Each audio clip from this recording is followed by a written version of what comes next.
Jai Gurudev students. Today we discuss the congruency of next theorem, congruent triangle. Next theorem number 2. If two triangles are congruent, if two angles and included side of one triangle are equal to the corresponding two angles and the included side of other triangle. It means suppose this one is a triangle A, B, C, and second one is this. Suppose this one is D, E, and F.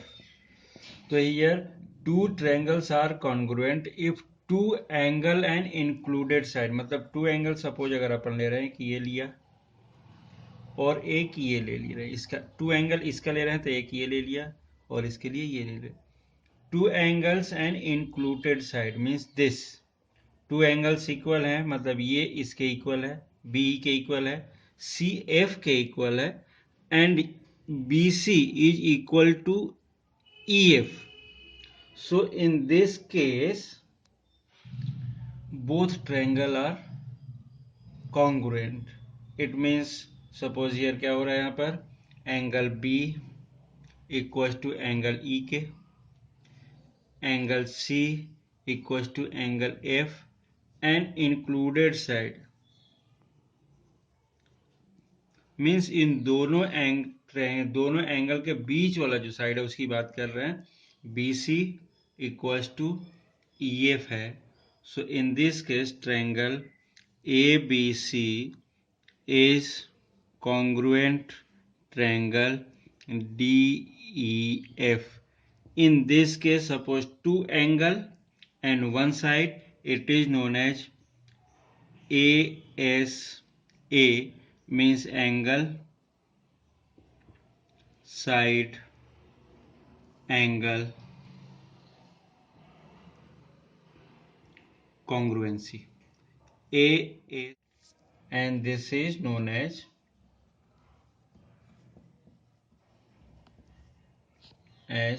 SSS congruence.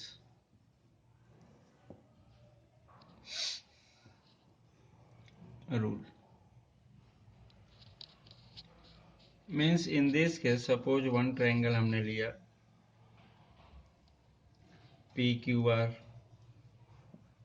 and second one is X, Y and Z. Here in triangle PQR and triangle XYZ, according to if three sides of a triangle, suppose PQQR YZ के equal, एक single use किया हमने, PR XZ के equal, and QP it is equal to XY के equal. Means एक चीज बहुत अच्छे से ध्यान देना, equal to the corresponding three sides. मतलब जब अपन बेस ले रहे हैं तो इसका बेस ही लेना हमें, ये लेफ्ट ले रहे हैं तो लेफ्ट लेना है, और राइट ले रहे हैं तो राइट ही साइड लेना है. जैसे ये इस केस में मीन्स क्या हो रहा कि three sides of a triangle means in this case Q R equal to Y Z है, and Q P equal to Y X है, and P R equal to X Z है. If three sides of a triangle is equal to the another three sides of a triangle, corresponding sides होना चाहिए. Means ये रहे हैं तो ये यहाँ पर, ये यहाँ पर, ये यहाँ पर. तो in this case triangle PQR is congruent to triangle XYZ. ये होता है. तो ये हमेशा ध्यान देना. हमने तीन चीजें बताई. पहली एस से A S rule, A S A rule, S S S rule. Means अगर two sides one angle, two angle one side, और थ्री साइड्स, तो इस केस में क्या हो जाता है, ये कॉन्ग्रुएंट हो जाता है triangle. Next theorem is Two right angle triangles are congruent if one side and the hypotenuse of a triangle are respectively equal to the corresponding side and hypotenuse of another triangle, then it is a congruent triangle. It means this is known as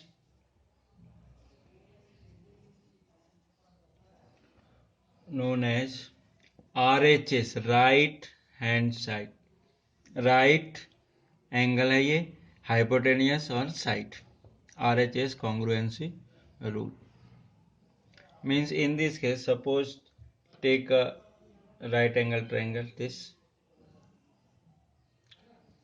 A, B and C.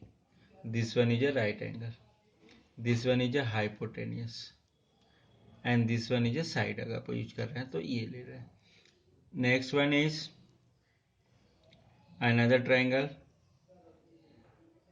PQR ले लिया and here this one is a right angle और इसका क्या हो जाएगा, ये hypotenuse और एक ये साइड हो गया. इस केस में अगर हम बात कर रहे हैं कि two right angle triangles are congruent हैं if one side and hypotenuse means ये दोनों इक्वल हो अनदर साइड, अनदर ट्रायंगल के. मतलब दो ट्रायंगल है, एक तो राइट एंगल है ऑलरेडी वो पता है, और हाइपोटेनियस दोनों का ये इक्वल हो और कोई एक साइड इक्वल हो, चाहे ये ले लें चाहे ये, दोनों केस में तो एक साइड इक्वल हो. तो इन केस में क्या होता है, RHS कॉन्ग्रुएंसी के through both are congruent triangle. Means in this case अगर अपन देख रहे हैं तो जो आ रही है इसमें,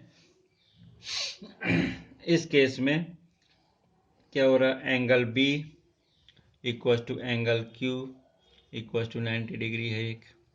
second one AC equal to PR, ये कैसे हैं, हाइपोटेनियस हैं दोनों के, ये इक्वल है.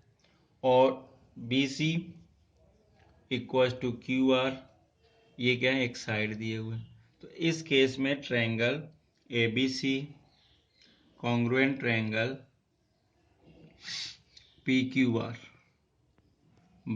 अब इसको क्या बोल देते हैं अपन, RHS congruency rule. Congruency rule के through means RHS right angle triangle है, तो दो राइट एंगल ट्रायंगल में अगर हाइपोटेनियस इक्वल उनका और एक साइड इक्वल हो तो क्या हो जाते हैं, कॉन्ग्रुएंट हो जाते हैं.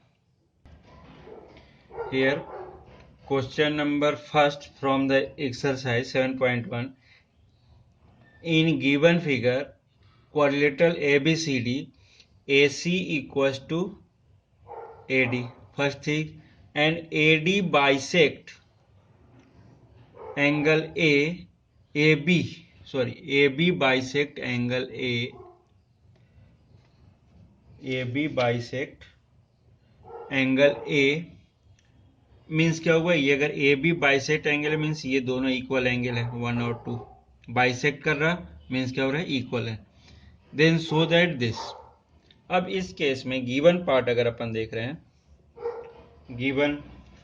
गिवन में क्या मिल रहा है, AC in quadrilateral ABCD AC equal to AD, पहली चीज गिवन है. और second one AB bisect angle A, it means angle 1 equal to angle 2 भी है, ये भी 2 है. देन टू प्रूफ क्या करना है, triangle ABC congruent triangle ABD, ये कॉन्ग्रुएंसी शो करनी. Then proof in triangle ABC and ABD, in triangle ABC and triangle ABD. First thing वो एंगल 1 इक्वल टू एंगल 2 क्योंकि गिवन पार्ट है, first things ये वाला. Second AC equal to AD, ये हो गया एक, ये भी गिवन था साइड. एंड थर्ड साइड जो AB है दोनों में कॉमन है, तो A B equals to A B, तो ये क्या हो जाएगा, कॉमन साइड। तो इसके थ्रू टू साइड्स हो गया, वन एंगल हो गया। So triangle A B C congruent triangle A B D by S A S congruency. Means क्या हो रहा है कि ए से दो साइड और एक एंगल तो कॉन्ग्रुएंट हो जाता है। देन एक चीज और मिला, you can say about B C and B D, B C और बी डी, मीन्स ये अगर ये कॉन्ग्रुएंट है तो इसको अगर सपोज डी को पकड़ के अगर उठा के इस पर रखें तो दोनों कॉन्ग्रुएंसी मीन्स एक दूसरे को ओवरलैप हो जाए, मीन्स पूरी तरह से ओवर, एक दूसरे को कवर्ड कर लें। तो एबीसी को अगर एबीडी पे रख दें तो कवर हो जाएगा, एबीडी को अगर एबीसी पे तो कवर हो जाएगा। तो उस केस में क्या हो जाएगा, so in this case BC equals to BD, BC equals to BD by CPCT, hence proof।